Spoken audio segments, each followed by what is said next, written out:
Hi guys! Good morning! At ayan nga, aga kong nagising yan, mga 5:30 para magluto ng ulam kong paninda. Tinola nga po pala yung tinda ko ngayon, tapos yung mga niluluto ko ay sakto lang sa mga umorder sa akin. Pre-order lang siya kasi nga kapag madami akong iluluto tapos wala namang bibili, kaya kailangan talaga pre-order yung mga niluluto ko para walang masayang, diba? Tapos ayan nga yung gulay ko, pechay lang, tapos meron akong papaya, tapos siling green. Nagisa na nga pala ako kanina ng luya, sibuyas, at saka bawang. Hindi ko na na-video at nagmamadali na ako kanina at kagigising ko lang din. Tapos ayan, pinapalambot ko na rin pala yung papaya. Tapos kapag konting lambot na, ilalagay ko na rin yung mga gulay. Ayoko kasi masyadong durog yung gulay. Ayan nga, nung medyo half cook na yung papaya, nilagay ko na rin yung pechay para sabay-sabay na silang maluto. Saktuhan na lang yung lambot ng papaya, 'di ba? Nung naluto na nga po, ay pinalamig ko muna bago ko diyan ilagay. Tapos habang nagpapalamig ako, ay nagluto na rin ako ng almusal namin ni Jay na sinangag at saka spam. Hindi ko na nga na video. Pagkatapos nga po, ay nag-asikaso na rin ako ng almusal namin ni baby at aalis kami. Mag-aasikaso kasi ako ng maternity benefits ng isa kong friend. Nakapagpasa na kasi siya ng mga papers pero wala pang dumadating na pera, kaya mag-a-update ako dun sa pinaka-office nila sa Banshaw ng labor. May pasok nga pala si Jay kaya wala magbabantay kay baby, kaya sinama ko na lang din. Pagkababa nga namin ng bus, ayan, naglalakad lang kayo ng kaunti tapos makikita nyo yung Mega City. Ibig sabihin malapit na kayo dun sa may pupuntahan nyo. At mainit pa rin talaga yung panahon ngayon dito sa Taiwan. Nade-delay na yung pag-winter nila dito. Climate change na talaga. At ayan nga, pagpunta nyo, dapat dito kayo pumunta sa may North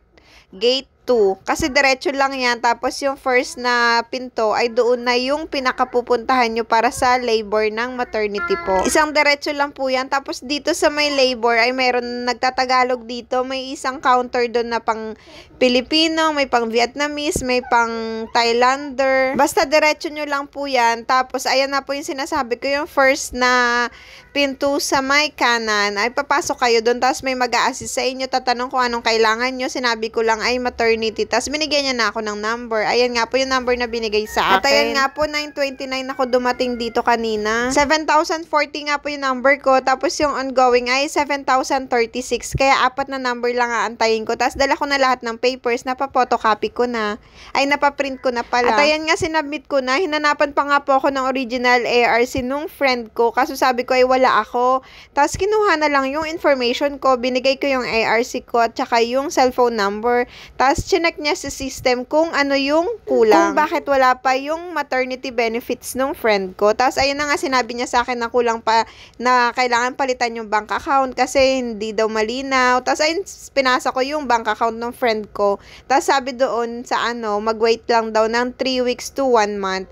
Tapos pwede kong i-update by time to time. Tatawagan ko lang sila. After ko nga magpasa lahat at na-confirm na okay na lahat, mag-aantay na lang. Tapos magte-text na lang sila sa akin kung may problema ba. Ay, umuwi na rin kami ni baby at kakain na rin kami ng lunchtime sa bahay. Bumili nga lang pala ako ng McDo para sa merienda namin mamaya. At ayan nga po, pagka-uwi ay kumain na rin kami ng lunch kasi sakto break time na rin ng asawa ko. Hanggang dito na lang. Salamat sa panonood. Please don't forget to like and follow.